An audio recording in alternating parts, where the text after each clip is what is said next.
Hello everyone, welcome back to the channel. ये nature of language NOL का BElEd first year का lecture है।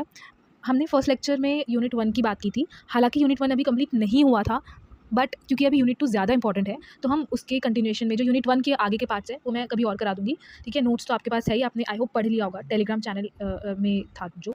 तो यूनिट 2 में करा देती हूँ, जो थोड़ा इंपॉर्टेंट है और मतलब जो बच्चों को समझ में भी नहीं आता है। ये मोस्ट इम्पॉर्टेंट लेक्चर रहने वाला है।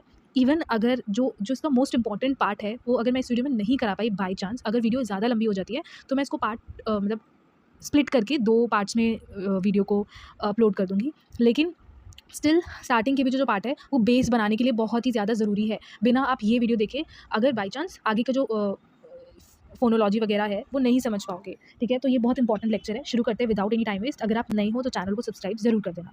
ठीक है, यहाँ पे बीएलएड से रिलेटेड कंटेंट आते रहते हैं। अब यूनिट 2 लिंग्विस्टिक सिस्टम के बारे में है, जिसमें हमारा जो फोकस है ऑर्गेनाइजेशन ऑफ साउंड्स पे रहने वाला है। ये ऑर्गेनाइजेशन ऑफ साउंड्स पे रहने वाला है, स्ट्रक्चर ऑफ सेंटेंस पे रहने वाला है, यूनिवर्सल ग्रामर की कॉन्सेप्ट पे रहने वाला है, nature and structure of meaning, basic concept and phonology, syntax and semantic. ये बहुत इंपॉर्टेंट है, स्पेशली ऑर्गेनाइजेशन ऑफ साउंड। और हम लास्ट में कुछ पीवाईक्यूज भी सॉल्व करेंगे, तो उसके थ्रू आपको ज़्यादा ही क्लियर कॉन्सेप्ट हो जाएगा। चलिए मेन हमारा शुरू करते हैं फ़ोनोलॉजी से। ऑर्गेनाइजेशन ऑफ साउंड जिसको हम बोलते हैं, ठीक है। साउंड एक इंपॉर्टेंट रोल प्ले करता है हमारे सबके जीवन में, ठीक है। हमें कम्युनिकेट करने में हेल्प करता है। जैसे कि पिछले लेक्चर में यूनिट 1 के लिए जो हमने बनाया था, उसमें हमने देखा था कि लैंग्वेज को डिफाइन करते टाइम या लैंग्वेज के कैरेक्टरिस्टिक्स के टाइम हमने ये ऑर्गेनाइजेशन ऑफ साउंड वाली चीज़ें कई बार सुन ली हैं। ऑर्गेनाइजेशन ऑफ साउंड, ठीक है। फॉर एग्जाम्पल बेयर, यहाँ पे देखो, for example bear, bear, night, hello. तो इसमें देख सकते हो कि कैसे हर एक जो वर्ड का जो साउंड है वो डिफरेंट है, और कैसे ये जो बियर नहीं होगा, ये बेयर हम इसको बोलेंगे, और बेयर, ठीक है। ये दोनों काफ़ी हद तक सिमिलर है साउंड, मतलब इनका जो साउंड है वो सिमिलर है। भले ही इन दोनों की मतलब अलग अलग होंगी, लेकिन इनका साउंड काफ़ी सिमिलर है। बियर नहीं बोलते हैं हम इसको, ओके, इसको बियर नहीं बोलते हैं, बेयर बोलते हैं। ओके, अब फ़ोनोलॉजी क्या है? फ़ोनोलॉजी क्या है? फ़ोनोलॉजी बेसिकली लिंग्विस्टिक का एक ब्रांच है जो कि साउंड्स के ऑर्गेनाइजेशन से डील करता है। कैसे लैंग्वेजेस में, किसी भी लैंग्वेजेस में, इंग्लिश की ही बात नहीं कर रही हूँ, किसी भी लैंग्वेजेस में किस तरह से साउंड को, जो हम आवाज़ जो निकलती है, हर लेटर का जो साउंड निकलता है, हर लेटर का जो साउंड निकलता है, उसको किस तरह से सिस्टमैटिक मैनर में ऑर्गेनाइज़ करना है, फ़ोनोलॉजी इस चीज़ से डील करता है। लिंग्विस्टिक, जो कि हमने पिछले लेक्चर में ऑलरेडी यूनिट 1 में हमने पढ़ा है, लिंग्विस्टिक क्या होता है बेसिकली, है ना। लैंग्वेज को स्टडी करने का एक साइंटिफिक तरीका है लिंग्विस्टिक्स में। तो ये one of the phonology linguistic का ब्रांच है जो कि ऑर्गेनाइजेशन ऑफ साउंड से डील करता है, ठीक है। It is concern with the distribution and pattern, मतलब किस तरह से जो स्पीच साउंड्स है किसी भी एक पर्टिकुलर लैंग्वेज में, या इन जनरल भी जो लैंग्वेज है किसी एक पर्टिकुलर लैंग्वेज में, इन जनरल भी लैंग्वेजेस में जो स्पीच साउंड्स है उसको किस तरह से डिस्ट्रीब्यूट करना है, क्या पैटर्न होना चाहिए, इन सब से डील करता है। अब हर एक लेटर से जो साउंड निकलता है वो बहुत इंपॉर्टेंट है इन लर्निंग कि हमें कैसे इनंसिएट करना है वर्ड्स को। इनंसिएट करना है वर्ड्स को मतलब कैसे वर्ड्स को क्लियरली स्पेल करना है, करेक्टली और क्लियरली बोलना है वर्ड्स को। ये सही से, मतलब कैसे हमें सही तरीके से वर्ड को बोलना है, वर्ड का उच्चारण करना है, उसके लिए ज़रूरी है कि हर लेटर से क्या साउंड प्रोड्यूस हो रहा है। अब यहाँ पे सी को हम ज़रूरी नहीं है हर वक्त क की तरह यूज़ करते हैं, हम इसको स की तरह भी यूज़ करते हैं। तो ये सारी चीज़ें है ना। तो ज़रूरी नहीं है कि एक लेटर एक ही साउंड निकाले। तो यहाँ पे साउंड की बात हो रही है इस चैप्टर में। हम पूरी मतलब हम साउंड से रिलेटेड, साउंड के टर्म्स में ही बात करेंगे, ठीक है, रेदर देन कि हम लेटर की बात करें। ये नहीं कि TH लिख दिया, ओके, आगे हम पढ़ेंगे तो देखते हैं, ओके। हाँ, तो ये जो हर लेटर के द्वारा जो साउंड प्रोड्यूस होता है वो बहुत ज़रूरी होता है। अब अलग अलग साउंड्स जो मतलब अलग अलग साउंड्स जो प्रोड्यूस होता है, अलग अलग साउंड्स को डिफरेंट कैटेगरीज़ में बांट दिया गया है, सेग्रीगेट कर दिया गया है, सो दैट ये जो लैंग्वेज की इतनी कम्प्लेक्सिटी है ना, परप्लेक्सिटी यानी कि वही जो इतना कन्फ्यूजन है, कॉम्प्लेक्स स्ट्रक्चर है लैंग्वेज का, उसको थोड़ा हम ईजी आसान बना सकें। उसके लिए हम क्या करते हैं, ऑर्गेनाइजेशन ऑफ साउंड्स, ठीक है। उसके लिए हम इसी को क्या कहते हैं, this is called organisation of sound system. Clear हो गया। साउंड सिस्टम को ऑर्गेनाइज़ किया जाता है, वो हम आगे भी डिटेल में पढ़ेंगे, तो आपका थोड़ा बेस क्लियर होगा। अभी बस सुनते जाओ शांति से। अब हम इसको समझ सकते हैं, मतलब इस एग्जांपल के थ्रू समझ सकते हैं कि कितना इंपॉर्टेंट है organisation of sound system. I don't know समझ आए कि नहीं, इसको एक बार पढ़ लेना कि लैंग्वेज को इसमें बिल्डिंग से कंपेयर किया। मान लो कि लैंग्वेज एक बिल्डिंग है, जो लंबी सी बिल्डिंग है वो क्या है, लैंग्वेज है। तो उसका फाउंडेशन साउंड होगा, ठीक है। उसके जो ब्रिक्स है, जो ईंटें लगती है बिल्डिंग बनते टाइम, जो ईंटें हैं वो वर्ड्स हैं, और जो आयरन रॉड होता है जो बिल्डिंग्स में यूज़ होता है वो ग्रामर है। आई डोंट नो कितना हद तक समझ आया, अभी इतना इंपॉर्टेंट नहीं है, ठीक है। अब फ़ोनीम क्या है? फ़ोनोलॉजी क्लियर हो गया, ऑर्गेनाइज़ेशन ऑफ साउंड सिस्टम। फ़ोनोलॉजी में ये होता है कि साउंड सिस्टम को ऑर्गेनाइज़। फ़ोनीम क्या है? साउंड सिस्टम का जो स्मॉलेस्ट यूनिट है उसको हम फ़ोनीम बोलते हैं। अब इसको आपको समझ नहीं आएगा, एग्ज़ाम्पल के थ्रू समझते हैं, ये आप पढ़ लेना, ठीक है? ये आप जो है साथ-साथ आप मेरे साथ पढ़ भी सकते हो जो लिखा हुआ है, मैं तो बस हिंदी में बता रही हूँ, ठीक है? फ़ोनीम हम किसे बोलते हैं? जैसे कि आप ये वर्ड ध्यान से देखो, PIT पिट, BIT बिट। तो ये जो पिट में किससे शुरू हो रहा है? पी से शुरू हो रहा है, यानी कि प साउंड से शुरू हो रहा है। बिट में जो बी है वो ब साउंड से शुरू हो रहा है। तो ये जो प साउंड है, ब साउंड है, ये क्या है? ये कुछ नहीं है बल्कि फ़ोनीम है। इसी को हम क्या बोलते हैं? फ़ोनीम।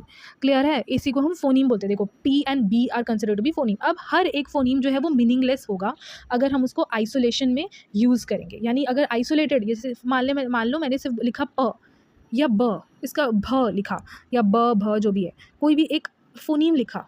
फ़ोनीम यहाँ पे पी से लेटर का मतलब नहीं है, पी से लेटर का यहाँ पे मतलब नहीं है, प साउंड की बात हो रही है। पी लेटर में से जो साउंड निकल रही है उसकी बात हो रही है। तो यहाँ पर ये फ़ोनीम जो है अगर हम अकेले यूज़ करेंगे तो वो मीनिंगलेस होगा। मीनिंगफुल कब बनेगा? जब हम इसको अदर फ़ोनीम्स के साथ कंबाइन करेंगे। फॉर एग्ज़ाम्पल ये 3 अलग-अलग फ़ोनीम है, ग, ओ, ड। ये 3 अलग-अलग फ़ोनीम है, इसको कंबाइन करके एक वर्ड बना ना, कुछ इसका मीनिंग निकल रहा है, GOD गॉड, है ना? DOG डॉग, ये 3 अलग-अलग फ़ोनीम्स है, लेकिन इन तीनों को जब हमने कंबाइन कर लिया तो मीनिंग इसका बन रहा है DOG डॉग, ठीक है? और ये हमने स्लैश क्यों लगाया, ये आगे आपको मैं बताती हूँ। अब इसका एग्ज़ाम्पल देख लेते हैं, फ़ोनीम और इसका एग्ज़ाम्पल। फ़ोनीम मान लो ग है, अब इसको हम जी को हम ज भी पढ़ सकते हैं और ग भी पढ़ सकते हैं, लेकिन अगेन लेटर की बात नहीं हो रही है, साउंड की बात कर रहे हैं। तो हम यहाँ पर अगर मैंने ग बोला है फ़ोनीम, तो एग्ज़ाम्पल हम ग का ही देंगे, यानी ऐसे एग्ज़ाम्पल्स देंगे जिसमें प्रोनाउंस करते वक़्त जी के लिए हम ग का इस्तेमाल कर रहे हो, ना कि जी। ज के लिए इस्तेमाल करें, जैसे ग से गोट हो सकता है, ठीक है? GOAT गोट, BAG बैग, ग हो रहा है ना कि ज कहीं हो रहा है। और कई ऐसे मुझे अभी वर्ड्स याद नहीं आ रहे जिसमें हम जी के लिए जो प्रोनंसिएशन है, वॉइस है, साउंड है, वो हम क्या निकालते हैं? ज का निकालते हैं। बट यहाँ पे फ़ोनीम ग का हमने लिखा है, तो एग्ज़ाम्पल, ठीक है? वैसे ए का हो गया रेन, ब्रेन। थ यहाँ पे ट भी मैं ले सकती हूँ, टोमेटो। यहाँ पे हम एग्ज़ाम्पल टोमेटो नहीं लिखेंगे। थ का फ़ोनीम है तो थंब, बाथ। यहाँ पे ट का देखो, ट से अलग है, टो, ट आ रहा है, ट का साउंड आ रहा है। तो ये फ़ोनीम से जैसे डिफरेंट फ़ोनीम समझ आ गया, एक सिंगल यूनिट को हम फ़ोनीम बोलेंगे। अब एलोफ़ेन्स जो है, एलोफ़ोन्स जो है फ़ोनीम्स का ही वैरायटी है। अब यहाँ पे तुम समझ लो वैरायटी ही है, इससे कुछ ज़्यादा असर नहीं होता, इससे मीनिंग नहीं चेंज होगा, ठीक है? जैसे पुल हो गया, पुल, जो ये प साउंड है और जो फ साउंड है, आगे देखो, यहाँ पर देखो, ये जो प साउंड है और ये जो फ साउंड है, ये सेम फ़ोनीम पी के ही वेरिएंट्स ही है ना, ये दोनों वेरिएंट्स ही है प के। प और फ ये वेरिएंट्स ऑफ सेम फ़ोनीम है, तो बेसिकली इन्हीं वेरिएंट्स को हम एलोफ़ोन्स बोलते हैं। अब इसमें क्या अंतर है? जैसे प से पुल बोला, फ से फूल बोला, तो ये फ़ोनीम्स है, ठीक है? अब इसका मीनिंग नहीं चेंज होता, बट मैं ये नहीं कहूँगी कि फूल एकदम प्रॉपर्ली बोलेंगे। कई बार होता है कि हम भले ही इसका करेक्ट प्रोनंसिएशन पुल होता है, पर कभी-कभी गलती से कुछ मतलब अब अभी मुझे एग्ज़ाम्पल नहीं आ रहा, बट ऐसा होता है, काफ़ी कुछ दिनों से मेरे साथ हो रहा है कि जल्दी-जल्दी में बात करते-करते मुझे पता है, मतलब हमेशा से मैं प ही बोलना होता है, उसका करेक्ट सेंटेंस अगर प से शुरू हो रहा है, बट गलती से कभी-कभी फ निकल जाता है। यानी कि लेटर में हम कभी-कभी लेटर में हम मतलब साउंड में जो है हम extra puff of air add कर देते हैं एक वॉइसलेस साउंड में, ठीक है? तो उसको हम एस्पिरेशन कहते हैं। जैसे कि प हो गया, ठीक है? लेकिन हमने फ बोल के देखो तो एक्स्ट्रा पफ ऑफ एयर आपको फ़ील होगा कि हम extra puff of air add कर रहे हैं थ बोलते टाइम, ठीक है? तो एस्पिरेशन इसको बोलते हैं। तो जैसे कि गलती से पुल की जगह मैंने पुल बोल दिया, फुल, ठीक है? गलती से बोल दिया फॉर एग्ज़ाम्पल, तो ये जैसे हाँ, तो मतलब वेरिएंट ही है, ज़्यादा मतलब नहीं बदल रहा है ना इसका, रेदर देन कि अगर जैसे कैट है, गलती से कैट हो गया, या कोई फॉरेनर है उसने मतलब या ऐसा होता है ना कि हिंदी के वर्ड्स को इंग्लिश में जब बोलते हैं तो वो इसी तरह से बोलते हैं, कैट, क्या गलती से फॉर एग्जांपल कैट निकल गया, तो मीनिंग ज़्यादा चेंज नहीं हो रहा ना, हम फिर भी समझ जाएंगे कि अच्छा ये कैट बोलना चाहती है या चाहता है, वो उसने ख बोल दिया बस, है ना? तो ये वेरिएंट्स ऑफ फोनीम्स ही है, ठीक है? अब फोनीम को हम स्लैशेस में यूज़ करते हैं, अगर मैंने ऐसे यूज़ किया यानी कि मैं पी फोनीम की बात कर रही हूँ, और एलोफोन्स में जैसे कि यहाँ पर एलोफोन्स में हम ब्रैकेट्स यूज़ करते हैं, जैसे कि यहाँ पर अगर मैंने ब्रैकेट्स यूज़ किया यानी कि मैं यहाँ पे एलोफोन्स की बात कर रही हूँ। यहाँ पर देखो, यहाँ पर जो मैंने स्लैशेस का यूज़ किए हैं, यहाँ पर फ़ोनीम के लिए हम स्लैशेस यूज़ करते हैं, स्लैश यूज़ करते हैं, ठीक है। इतना क्लियर है आपको। अब हम बात करते हैं साउंड प्रोडक्शन की। ये बहुत इंपॉर्टेंट है, समझना बहुत ज़रूरी है। तो अगर समझ आ रहा है तो लाइक भी करते रहना वीडियो को, ठीक है, इससे मुझे मोटिवेशन मिलती है। अब बाकी साउंड प्रोडक्शन में क्या होता है, यानी कि स्पीच की हम बात कर रहे हैं। अब ये स्पीच तो हाईएस्ट मैनिफेस्टेशन है ह्यूमन इंटेलिजेंस का, क्योंकि एक ऐसी स्पीच में हम क्या कर रहे हैं कि हर एक लेटर को, हर एक वर्ड को प्लानिंग के साथ बोला जाता है, ठीक है। प्लान किया जाता है, मतलब कि कैसे हमें बोलना है, and it is guided by कि हम कैसे अपने टंग को यूज़ कर रहे हैं, अपने लिप्स को यूज़ कर रहे हैं, अपने टीथ को यूज़ कर रहे हैं पर्टिकुलर लेटर को या वर्ड को प्रोनाउंस करने के लिए। तो यही स्पीच है, ठीक है। बात करें एकॉस्टिक फोनेटिक्स की। एकॉस्टिक फोनेटिक्स जो है ये फोनोलॉजी का बिल्डिंग ब्लॉक है, यानी ये बहुत इंपॉर्टेंट है। फोनोलॉजी का ये मेन मतलब बिल्डिंग ब्लॉक है फोनेटिक्स, एकॉस्टिक फोनेटिक्स। ये जो एकॉस्टिक है ये साउंड से ही रिलेटेड है। आपने एकॉस्टिक गिटार सुना होगा ना, तो ये एकॉस्टिक जो वर्ड है ये साउंड से ही रिलेटेड है। कैसे, देखते हैं आगे।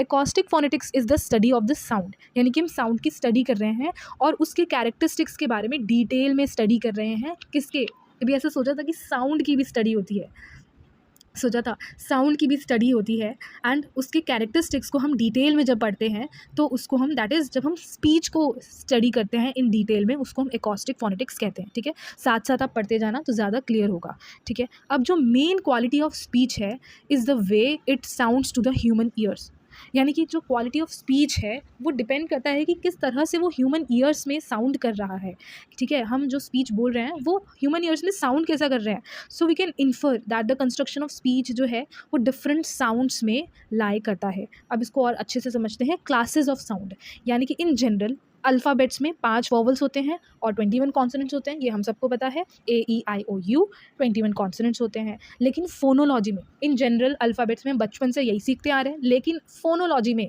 अगर सिस्टम ऑफ साउंड की बात हो रही है तो फोनोलॉजी में 12 वॉवल्स होते हैं। कितने वॉवल्स होते हैं? 12 वॉवल्स।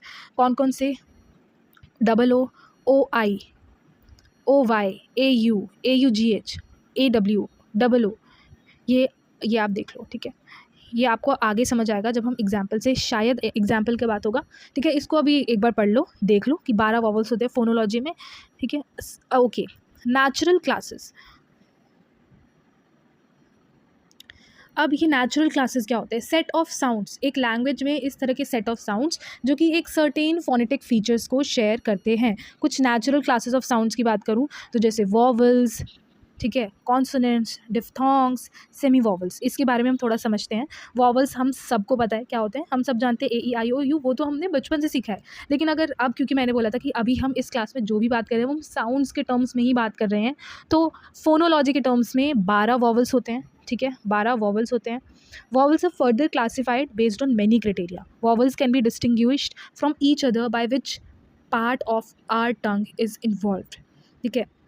वॉवल को हम किस तरह से डिस्टिंग्विश कर सकते हैं, कैसे डिस्टिंग्विश कर सकते हैं, ये देखकर कि जब हम कोई साउंड बोल रहे हैं, जो भी हम वर्ड बोलते टाइम, कुछ भी बोलते टाइम जो साउंड निकल रहा है वो हमारे टंग के कौन से पार्ट से साउंड निकल रहा है। यानी कि कॉन्शियसली नोटिस करना पड़ेगा तुम्हें कि जो हम साउंड बोल रहे हैं वो क्या टंग के फ्रंट पार्ट से हम बोल रहे हैं, सेंट्रल पार्ट से बोल रहे हैं, या बैक पार्ट से बोल रहे हैं, ठीक है। Also by how high the tongue is, जब साउंड हम बोल रहे हैं, जब साउंड प्रोड्यूस हो रहा है तब हमारा टंग कितना ऊपर है या नीचे ही है, तो उससे हम, वो भी डिपेंड करता है कि हमारा टंग का पोजीशन क्या है, उससे भी हम डिस्टिंग्विश कर सकते हैं डिफरेंट वॉवल्स का जो हमने पढ़ा है। यहाँ पे जो डबल ओ दिख रहा है, यहाँ पे हो सकता है पोजीशन दोनों का अलग अलग हो। फॉर एग्जांपल, जैसे मैं एग्जांपल दे रही हूँ, यानी कि डिफरेंट वॉवल्स को हम डिस्टिंग्विश कर सकते हैं अपने टंग के पोजीशन को जान के, ठीक है, फ्रंट, सेंट्रल, बैक और हमारा टंग कितना हाई है, लो है जब साउंड निकल रहा है। फॉर एग्जांपल दैट इज़ हाँ, यही है कि टंग सबसे हाई जा रहा है, मिड में है या लो है। अब एग्जाम्पल्स के थ्रू ये वर्ड्स बोल के देखना। We can say that example I, okay, I, high vowel sound E, intermediate vowel sound A, low vowel sound. जब तुम आई बोल रहे हो, आई, तो अपने टंग की पोजीशन को नोटिस करो, हाई वो वॉवल साउंड होगा, ई तो इंटरमीडिएट होगा, ये तुम प्रोनाउंस करके देखो, ए लो वॉवल साउंड होगा, ठीक है। ये टंग की पोजीशन सबसे ऊपर जा रही है, मिडल में है, सबसे लो पे है, तो ये टंग की पोजीशन हो गया। अब हम टंग की पोजीशन में और क्या बात कर सकते हैं कि जब हम कोई भी वॉवल साउंड बनाते हैं, जब निकालते हैं, तो हमारा टंग एक स्पेसिफिक पोजीशन में होता है हमारे माउथ के अंदर, ठीक है। अब ये नोटिस करने लगोगे, एक बार जब पता चलता है तो कुछ टाइम तो आप कॉन्शियसली धीरे धीरे नोटिस करने लगोगे, अच्छा हमारा टंग का पोजीशन इधर जा रहा है जब हम टंग बोल रहे हैं या जब हम स्पेसिफिक बोल रहे हैं। मतलब ये वर्ड्स है जो मैं बोल के दिखाई थी। For example, if we make the vowel sound I, then you, I you, निकाल के देखो आई, आई बोलो पहले, ठीक है, एक मिनट, पहले आई बोलो, उसके बाद यू बोलो, पहले आई बोलो फिर यू बोलो, आई यू। तो तुम नोटिस करोगे, तुम्हारा एक बार में शायद नहीं नोटिस हो, क्योंकि स्टार्टिंग में आपका ध्यान टंग पे जाना थोड़ा सा मुश्किल होता है, मतलब मुझे भी वही थी स्टार्टिंग में, मतलब हमारा ध्यान जो है माउथ के मूवमेंट पे रहता है, बट बार बार बोल के देखोगे तब फोकस जो है वो टंग के ऊपर जा पाएगा। तो पहले आई बोलो एंड देन यू बोलो, तो नोटिस करोगे टंग जो है पीछे की तरफ जा रहा है जब हम आई से यू बोलते हैं। वैसे ही अब आई बोलो एंड देन ए बोलो, आई बोलो एंड देन ए बोलो, तब टंग नीचे की तरफ जाएगा, आई ए, देखो टंग नीचे की तरफ प्रेस हो रहा है, ठीक है। तो ये पोजीशन, ये आपको पता चल रहा है कि हम कोई भी वॉवल साउंड निकाल रहे हैं, स्पेसिफिक टंग का पोजीशन जो है चेंज होता है।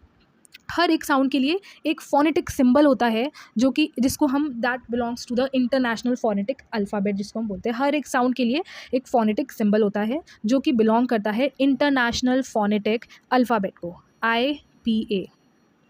अब जो वॉवल साउंड है फर्दर क्लासिफाइड हुए हैं depending on the usage of lips, ठीक है। वॉवल साउंड्स में मतलब कुछ ऐसे वर्ड्स होते हैं जो बोलते टाइम, एक मिनट ये हम अभी पढ़ेंगे, अभी मैं बताती हूँ नीचे।